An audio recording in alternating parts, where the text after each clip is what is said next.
Bound to get one skeptic, you know. But that's good. At least, you know, you got them thinking, and I think there was some... what would you say would be the most misunderstood aspect of the stones? Because I am eclectic, and I tap into various modalities of thinking and presence, I think runes, like any other method of discerning what the future is, they're almost like an 800 or 900 number. Except cheaper. Yes, some are much cheaper than others. And there's an innate mistrust, like the caller suggests. They need proof, like Thomas in the Bible. Let me put your finger in the hole in your hand. He needed proof. Now, if I tell you something and it's true, are you really going to believe that I knew it and it was true? Or are you still going to doubt me? Right. Where you come from with your set of beliefs is going to be the deciding factor. Okay, we asked you that. And we asked you that. Wow. Well, let me offer a thought while we're... Sure, that would be great. Well, I'm collecting mine for the next question. I'm just... there are times when I'm doing a reading when I know that I should not tell a certain person a certain piece of information. When you know you shouldn't tell them, but is it something that you know that if you do tell them it's something, but do you feel obligated that you need to tell them, or is it just... It varies. When I get a real strong sense that I know something and I shouldn't tell someone something, it's because that person is better off finding it out by themselves, that there's a lesson to be learned, that if they learn it through their choices and their mistakes, they gain the most benefit. If I tell you not to walk down the street because you might be hit by a car, your attention is going to be on my telling you not to walk down the street. For example, if I say to you, don't throw the ball, in order for you to throw the ball, you have to not throw the ball. You have to know what it is to throw the ball. Right. So I've already set you up with an embedded command, if you will, that tells you don't do something. So you're going to be on your guard. As to why not. And so being on your guard means that the circumstances have changed. Right. But if I don't tell you anything and I just let you be responsible, you're going to walk down the street doing what you normally do, and whatever happens is going to happen because you caused it to happen, not because I said or didn't say something. Has there been, I know you gave the one example of the reading about with the woman and the paralyzation, but has there been one reading that stood out as to just where you are amazed that it was that accurate, or that you were really onto something? I did a reading for a volunteer at one of the organizations I worked at years ago. And at some level I was moved to connect with her at a spiritual level.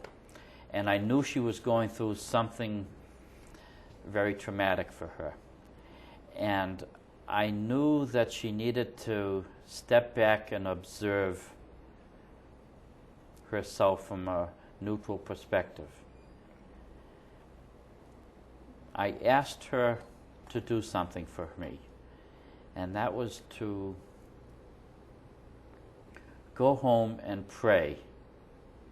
Go home and tell herself by looking in the mirror that she loved herself.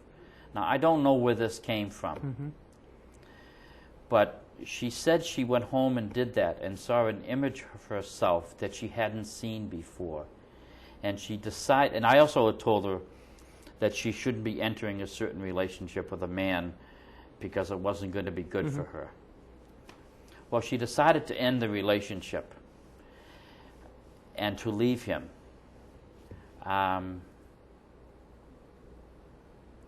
The next day, that man assaulted his mother and father. She took some advice that I couldn't foresee that happening, but she left that, and so she assumes that if she had stayed there, She would have she would have been assaulted. Now, I don't know if this to be true or not, but all I know is that the after fact says that she did the right thing for herself. Right.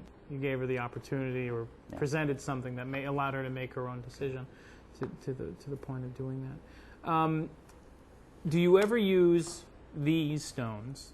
I see there are two others here which you didn't show. That I guess this looks like a shell. It is a shell, and this is a piece of wood. I just sometimes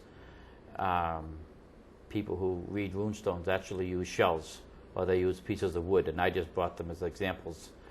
This has some unusual shapes to it. Actually, I know a woman in Leominster that actually reads seashells as if they were tarot. Yes. And that I thought that was the most amazing. I didn't know that anyone did that, and she was on our show last year, and we have to do that show again because the one instance where I fell ill ever during my show happened to be on that one, and I really want to redo that.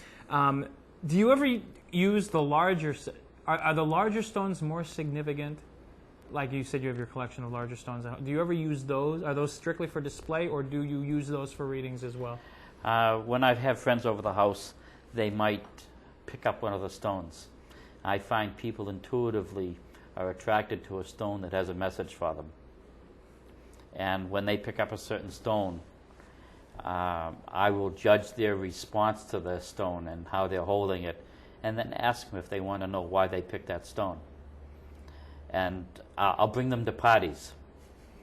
And it's very interesting to see people either shy away from the stones because they don't know what they are, Don't want to touch. or they'll immediately go to a specific stone and, oh, wow, this vibrates, or they'll make some comment about it.